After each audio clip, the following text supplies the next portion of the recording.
Hello and welcome to this week's Glasstire Top 5. It is the week of October 18th, 2018. I'm Christina Rees. I'm Rainey Knudson. We are in Dallas. It is raining, obviously. We are at what will be one of the newest venues in Dallas. And we'll get to that in just a second. Number 5, Brandon saw this show last week in Marfa. It's at Eugene Binder. He doesn't care. He doesn't care.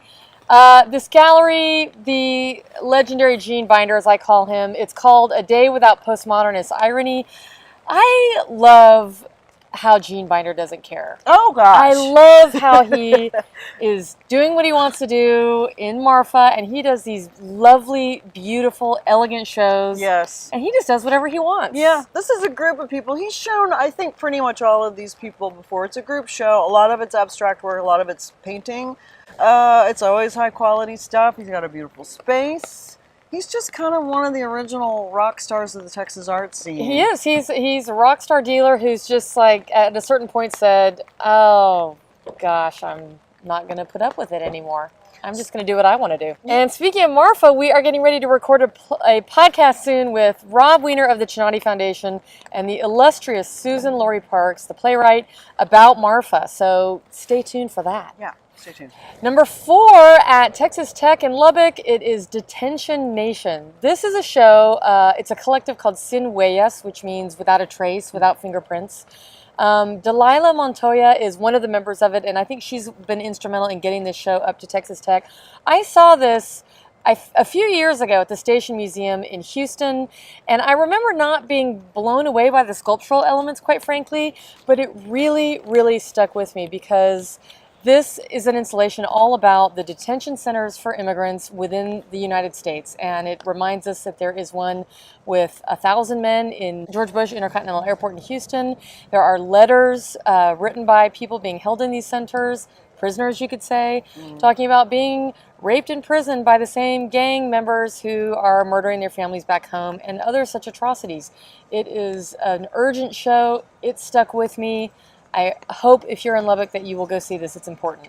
So number 3 on our list this week is actually 2 to 3 different shows at least over here on Fabrication in Dallas for the Art Walk that is coming up on Saturday. This is called Sweet Pass Sculpture Park. It's being opened by Tamara Johnson and Trey Burns, who've moved down recently from New York City. They do have ties to Texas. This is a group show that will be in this 1-acre plot here on Fabrication near Erin Klug's gallery. The artists in the show are Alicia Eggert, Buster Graybill, Saki Sato out of New York, and there will be an intro to sculpture SMU piece here as well. So they wanted to get this kicked off in time for the art walk, so however rainy it is, you can come over because this sculpture is made for the outdoors. Also this week, there is a show opening in a space a little bit down the street. It's called Locals Only. It's in a big artist studio complex. A lot of artists who work around here, who have studios around here, will be showing in that particular show. And then, of course, Erin Klug is finally really opening her show that opened actually last weekend. With Julie Bise, Vernon Fisher, Nick Nikosha, Allison Smith.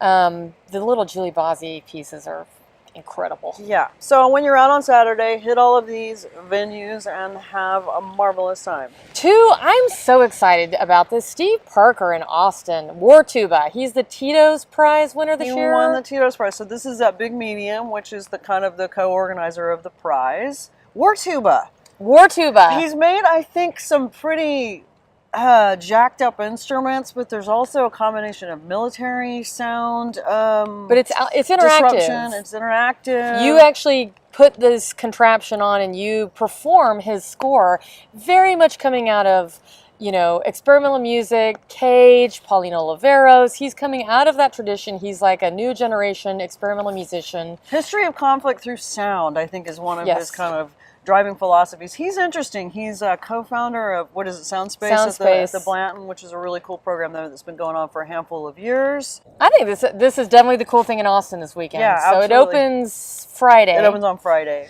Okay, so number 1 on our list this week is Michael Bise's solo show that opens at Betty Moody's Gallery in Houston. It is called A Family Comedy.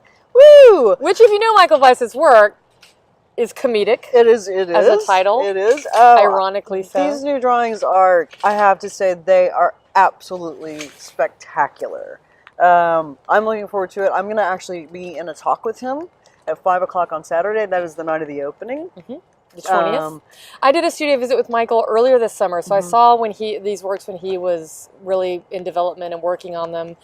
And it is a radically new body work. They're great, and he's just really, really damn good. Yeah. This is one of those shows where it becomes so undeniable how good this particular artist is that, even coming up with this list this and week. Always pushing. He's always drawing, but it's always different. Oh yeah, he always pushes. He's always evolving. Put your raincoat on, get your umbrella, go see some art. Go see some art.